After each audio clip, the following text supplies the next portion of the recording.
यदा यदा हि धर्मस्य ग्लानिर्भवति भारत अभ्युत्थानम् अधर्मस्य तदात्मानं सृजाम्यहम् परित्राणाय साधूनां विनाशाय च दुष्कृतां धर्म संस्थापनार्थाय संभवामि युगे युगे। मैं अवतार लेता हूँ, मैं प्रकट होता हूँ। जब जब धर्म की हानि होती है तब तब मैं आता हूँ। जब जब अधर्म बढ़ता है तब तब मैं साकार रूप से लोगों के सम्मुख प्रकट होता हूँ। सज्जन लोगों की रक्षा के लिए मैं आता हूँ, दुष्टों के विनाश करने के लिए मैं आता हूँ, धर्म की स्थापना के लिए मैं आता हूँ और युग युग में जन्म लेता हूँ। महाभारत के युद्ध के दरमियान भगवान श्री कृष्ण ने अर्जुन को गीता के उपदेश बताएं, जिसे सुनकर अर्जुन को ज्ञान की प्राप्ति हुई थी, जिसे हम गीता सार भी कहते हैं। गीता के उपदेश केवल अर्जुन के लिए नहीं बल्कि यह संपूर्ण मानव प्रजाति के लिए है। कई बार ऐसा भी होता है कि हमें अपनी समस्या का समाधान नहीं मिल पाता और हम विपत्ति के समय बहुत ही परेशान हो जाते हैं। कई लोग तो अपने गुस्से पर अपना आपा खो बैठते हैं या फिर अपनी समस्या के से विचलित होकर भाग पड़ते हैं। ऐसे में गीता में दी के उपदेश हमारे जीवन की सारी समस्याओं चुटकी में हल कर सकती है और हमें अपने जीवन जीने के लिए एक बेहतर कला सिखाती है, साथ ही अपने जीवन में सफल होने की प्रेरणा भी देती है। मनुष्य के जीवन में सफलता पाने के लिए भगवत गीता में दिए गए उपदेश एक मंत्र की तरह काम कर सकते हैं। आइए तो अब जानते हैं गीता सार के बारे में, जो इंसान के अंदर चल रही उठापटक को शांत करके उन्हें सफल जीवन जीने के लिए मदद करती है। श्री कृष्ण ने गीता में कहा है कि तुम व्यर्थ की चिंता क्यों करते हो और व्यर्थ में ही डरते हो। तुम्हें कौन मार सकता है? आत्मा ना पैदा होती है ना ही मरती है। जो हुआ वह अच्छा हुआ, जो हो रहा है वह भी अच्छा ही है, जो होगा वह भी अच्छा ही होगा। जो बीत गया उसका तुम पछतावा ना करो और भविष्य की चिंता भी ना करो, अभी तो वर्तमान चल रहा है। इस युद्ध में तुम्हारा क्या गया जो तुम रो रहे हो? तुम क्या लेकर आए थे जो खो दिया तुमने? क्या तुमने पैदा किया था जो खो दिया तुमने? तुम ना कुछ लेकर आए थे ना कुछ लेकर जाओगे। जो कुछ लिया था वह यहीं से लिया था, जो दिया यहीं पर दिया। जो कुछ भी तुम्हें मिला वह भगवान से मिला, जो तुमने दिया वह भी भगवान को ही दिया। तुम खाली हाथी यहाँ पर आए थे, खाली हाथी जाओगे। जो आज तुम्हारे पास है वह कल किसी और के पास होगा, परसों किसी और के पास ही होगा। तुम इसे सत्य समझकर खुश रहो, बस यही बात तुम्हें अंदर से खुश कर सकती है। परिवर्तन ही तो संसार का नियम है। जिसे तुम मृत्यु समझते हो वही तो एक नया जीवन है। इस संसार में तुम एक ही क्षण में करोड़ों के स्वामी बन जाते हो तो वही दूसरे सर दरिद्रे भी बन जाते हो। मेरा तेरा, छोटा बड़ा, अपना पराया, इन सब चीजों को अपने मन से निकाल दो तो फिर सब कुछ तुम्हारा है। तुम इन सब के हो। ये शरीर भी तुम्हारा नहीं है, नहीं तुम इस शरीर के हो। यह अग्नि, जल, वायु, पृथ्वी, आकाश, इन सब चीजों से मिलकर शरीर बना है। आखिरकार इन सब में ही मिल जाएगा, लेकिन यह आत्मा स्थिर है। और तुम क्या हो? तुम्हें अपने आप को भगवान के सहारे छोड़ देना चाहिए। तुम्हारे लिए यही सबसे उत्तम उपाय है। जो उनके सहारे को जाता है वह भय, चिंता, शोक से दूर और मुक्त हो जाता है। गीता के अनुसार शरीर अस्थायी और आत्मा स्थायी है। भगवत गीता के एक श्लोक में भगवान श्री कृष्ण ने मानव शरीर की तुलना एक कपड़े के टुकड़े से की है। मतलब मनुष्य शरीर एक ऐसा कपड़ा है जिसे आत्मा अपने हर जन्म में बदलती रहती है। इसका मतलब मनुष्य का शरीर आत्मा के लिए एक अस्थायी वस्त्र की तरह है जिसे उसे अपने हर जन्म में बदलना पड़ता है। गीता का यह उपदेश हमें ये सिखाता है कि हमें मनुष्य के आत्मा से प्यार करना चाहिए। उनकी पहचान उनके आत्मा से करनी चाहिए। हमें मनुष्य के शरीर से आकर्षित नहीं होना चाहिए। मनुष्य के भीतरी मन को समझना ही उचित होता है। जो लोग मनुष्य के शरीर से ही केवल प्यार करते हैं, ऐसे लोगों के लिए गीता का उपदेश बहुत कुछ सिखाने वाला साबित हो सकता है।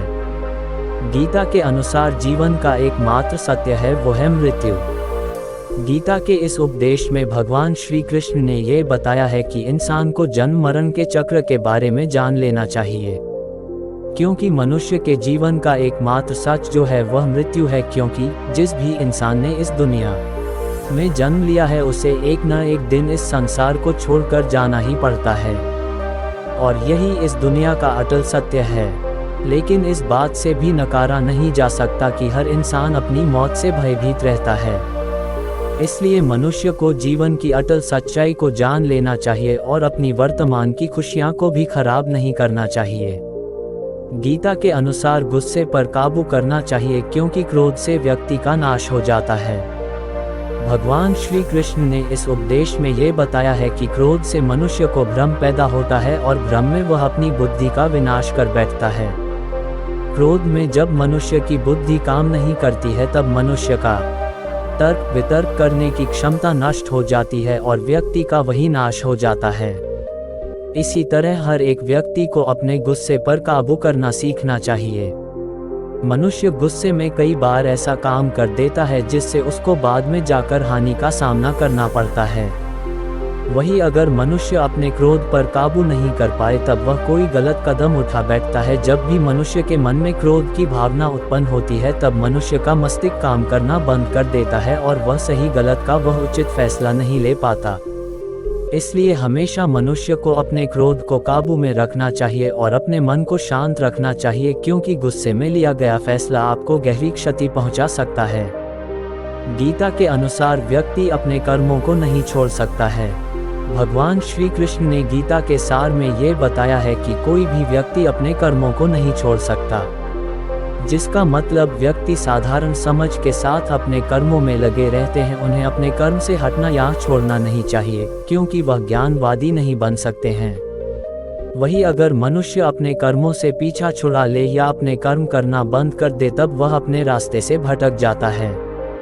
संसार का नियम है जिसके मुताबिक मनुष्य को अपने कर्मों को करते रहना होगा। जो व्यक्ति अपने कर्मों से बचना चाहता है या वह अपने कर्म को करना बंद कर देता है, ऐसी परिस्थिति में वह मनुष्य मन ही मन में डूबता जाता है। अर्थात जिस व्यक्ति का जो स्वभाव होता है वह उसी के मुताबिक अपने कर्मों को करता है।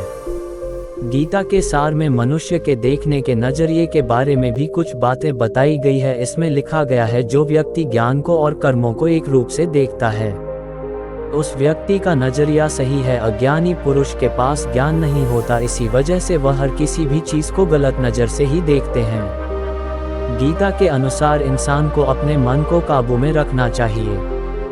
गीता के सार में ऐसे मनुष्य के बारे में भी बताया गया है जो मनुष्य अपने को मन को काबू में नहीं रख पाते। ऐसे लोग का मन इधर से उधर भटकता रहता है। ऐसे मनुष्य का मन उनके लिए शत्रु के समान काम करता है, क्योंकि मन व्यक्ति के मस्तिष्क पर बहुत गहरा प्रभाव डालता है। जब मनुष्य का मन स्थिर रहता है तो वह व्यक्ति भी सही तरीके से अपना काम करता है। गीता के सार में ये भी बताया गया है कि मनुष्य को सबसे पहले अपनी खुद का आंकलन मतलब खुद के बारे में जान लेना चाहिए। खुद की काबिलियत और क्षमता को जानना ही मनुष्य को आत्मज्ञान की प्राप्ति करा सकता है। जब तक मनुष्य खुद के बारे में जान नहीं लेगा तब तक उस मनुष्य का उद्धार नहीं हो सकता। गीता के सार में ये भी बताया गया है, मनुष्य को खुद पर विश्वास करना चाहिए। श्री भगवत गीता में श्री कृष्ण ने ये भी बताया है कि हर एक मनुष्य को अपने आप पर पूरा भरोसा करना चाहिए, क्योंकि जो लोग खुद पर विश्वास करते हैं वह अवश्य ही सफलता प्राप्त करते हैं। ऐसा भी बताया जाता है कि जो व्यक्ति जैसा विश्वास करता है आखिरकार वैसा ही बन जाता है। गीता के अनुसार अच्छे कर्म करें और फल की इच्छा ना करें। जो मनुष्य अपना कर्म नहीं करते हैं और पहले से ही अपने कर्म का परिणाम के बारे में सोचने लगते हैं, ऐसे लोगों के लिए गीता का ये सार बड़ी सीख देने वाला साबित हो सकता है। भगवान श्री कृष्ण ने इस उपदेश में ये बताया है कि मनुष्य को कर्मों को करते रहना चाहिए और यह नहीं सोचना चाहिए कि इस कर्म का क्या परिणाम उनको प्राप्त होगा, क्योंकि कर्म का फल तो हर एक इंसान को मिलता ही है। इसलिए मनुष्य को चिंता ना करके अपने कर्मों पर ध्यान देना चाहिए। ऐसा करने पर वह अपने किसी भी काम को सच्चे मन से करते हुए नजर आएंगे। गीता के अनुसार मनुष्य की इंद्रियों का संयम ही कर्म और ज्ञान का निचोड़ है। मनुष्य के जीवन में सुख दुख दोनों ही स्थिति का अनुभव होता रहता है। सुख की स्थिति में मनुष्य ज्यादा ही प्रसन्न हो जाता है तो वही दुख की स्थिति में मनुष्य निराशा महसूस करता है। इसलिए सुख और दुख दोनों ही स्थिति में मनुष्य को अपने मन पर काबू रखकर उसे स्थिर रखना ही योग कहलाता है। जब कोई भी मनुष्य सांसारिक इच्छाओं को त्याग करके फल की चिंता ना करें अपने कर्मों को करता है तो उसी स्थिति को मनुष्य योग में स्थित कहलाता है। जो मनुष्य अपने मन को काबू में कर लेता है वह मनुष्य का मन ही उसका सच्चा मित्र बन जाता है। लेकिन जो मनुष्य अपने मन को काबू में नहीं कर पाता उसके लिए उसका मन ही उसका सबसे बड़ा दुश्मन साबित होता है। वही जो मनुष्य अपने मन पर विजय प्राप्त कर ले तो उसको परमात्मा की प्राप्ति हो जाती है। इसका मतलब जिस भी मनुष्य को ज्ञान की प्राप्ति हो जाती है उसके लिए सुख दुख, सर्दी गर्मी और मान अपमान सब एक समान हो जाता है। गीता के अनुसार खुद पर पूरा भरोसा रखें और अपने लक्ष्य को पाने के लिए लगातार प्रयास करें। गीता में बताए गए इस उपदेश को अगर कोई भी व्यक्ति सच्चे मन से जीवन में पालन करे तो अवश्य ही वह व्यक्ति एक सफल इंसान बन सकता है। जो लोग पूरे विश्वास के साथ अपने लक्ष्य को पाने के लिए कोशिश करते रहते हैं वह निश्चित अपने लक्ष्य को पा ही लेते हैं। इसके लिए किसी भी मनुष्य को अपने लक्ष्य को पाने के लिए लगातार निरंतर कोशिश करते रहना चाहिए। गीता के सार में तनाव से दूर रहने का संदेश दिया गया है।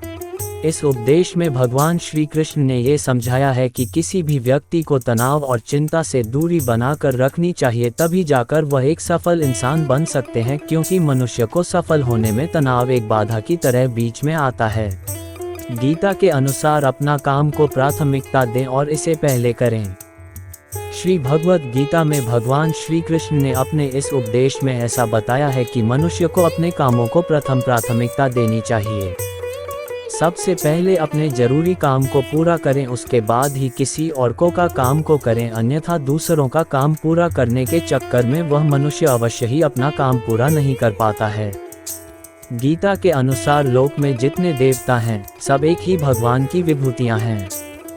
श्री भगवद गीता में भगवान श्री कृष्ण ने ये भी उपदेश दिया है कि संसार में एक ही भगवान के अनेक स्वरूप है और संसार में लोग भगवान के अलग अलग स्वरूप की पूजा भी करते हैं, क्योंकि वह उनकी अलग अलग शक्तियों पर भरोसा करते हैं। लेकिन मनुष्य को ये बात का भी ज्ञान होना चाहिए कि सभी भगवान एक ही भगवान का स्वरूप है। मनुष्य के अच्छे और बुरे दोनों ही भगवान का शक्तियों का रूप है, अर्थात ब्रह्मांड में जितने देवता है वह सारे ही देवता एक ही भगवान का अनेक स्वरूप है, जिनकी मनुष्य कभी पीपल के रूप में पूजा करते हैं तो कोई पहाड़ के रूप में।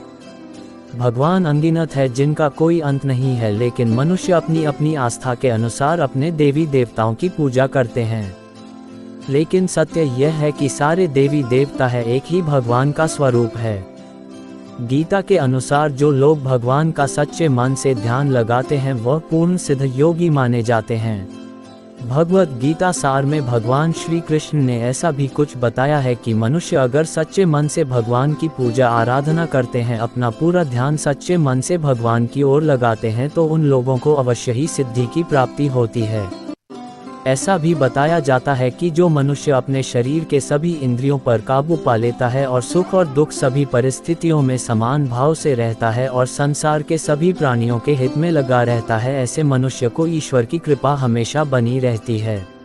गीता के अनुसार काम को मन लगाकर करें और अपने काम में खुशी खोजें।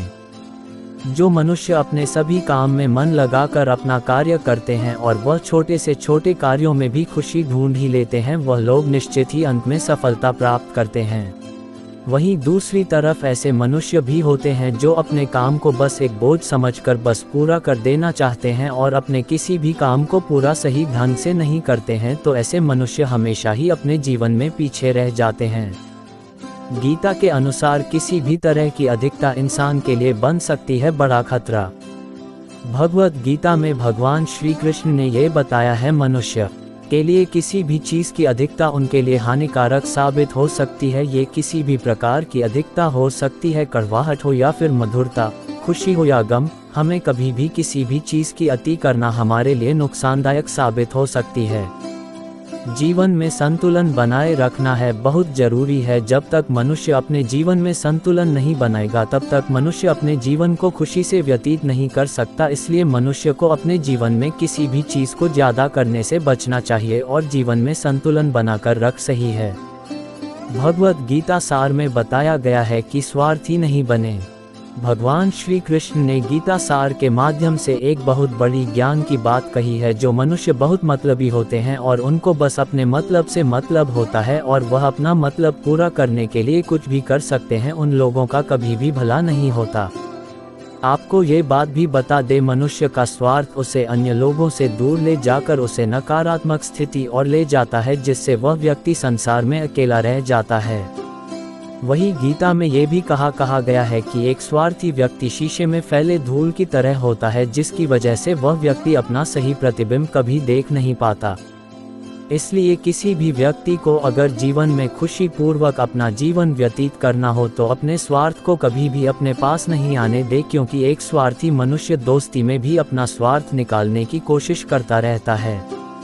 इसलिए जीवन में ऐसा मनुष्य बने जो अपने साथ साथ लोगों की भलाई के बारे में भी सोचे, तभी जाकर वह मनुष्य एक सफल और खुशीपूर्वक अपना जीवन व्यतीत करता हुआ नजर आता है।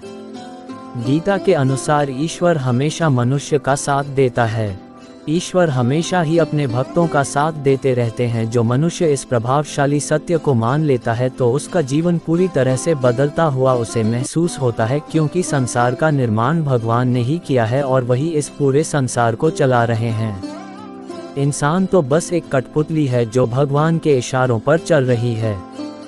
इसलिए मनुष्य को कभी भी अपने भविष्य और वर्तमान की चिंता नहीं करनी चाहिए, क्योंकि भगवान उनकी हर एक विकट परिस्थिति में उनका साथ देते हैं और हमें मुश्किल से बाहर निकालते ही है। इसलिए हम सबको ईश्वर पर सदैव भरोसा रखना चाहिए। गीता के अनुसार संदेह की आदत इंसान के दुख का कारण बनती है। भगवद गीता के इस सार में ऐसे मनुष्य के बारे में बताया गया है जो लोग सदैव ही हर एक परिस्थिति में सत्य पर संदेश की आदत रखते हैं और ज़रूरत से ज़्यादा शक करते हैं। ऐसे लोगों के बारे में भगवान श्री कृष्ण ने ऐसा कहा है कि पूर्ण सत्य की खोज ये हमेशा संदेह करना मनुष्य को दुख का कारण बनती है। शक करना एक ऐसी आदत है जो मजबूत से मजबूत रिश्ते को भी खतरे में डाल देती है। वही जिज्ञासा होना एक अलग बात है, लेकिन पूरी तरह से सत्य की खोज या फिर संदेह करना उसको दुख प्रदान करती है और शक करने वाला इंसान कई पास अंत में पछतावा के अलावा कुछ भी नहीं रहता। महाभारत के युद्ध के दरमियान भगवान श्री कृष्ण द्वारा दिए गए गीता उपदेश को लोग अगर अपने जीवन में उतारें तो आप निश्चित ही जीवन में सफल हो सकते हैं। गीता सार के यह उपदेश एक सफल जीवन के निर्माण के लिए बेहद महत्वपूर्ण भूमिका निभाते हैं। प्यारे दर्शकों, इस वीडियो के अंत तक बने रहने के लिए आपका बहुत बहुत धन्यवाद। अगर आपको यह वीडियो पसंद आई है तो कृपया हमारे चैनल को लाइक करिए और सब्सक्राइब करिए और कमेंट बॉक्स में राधे राधे लिखना ना भूलें। धन्यवाद।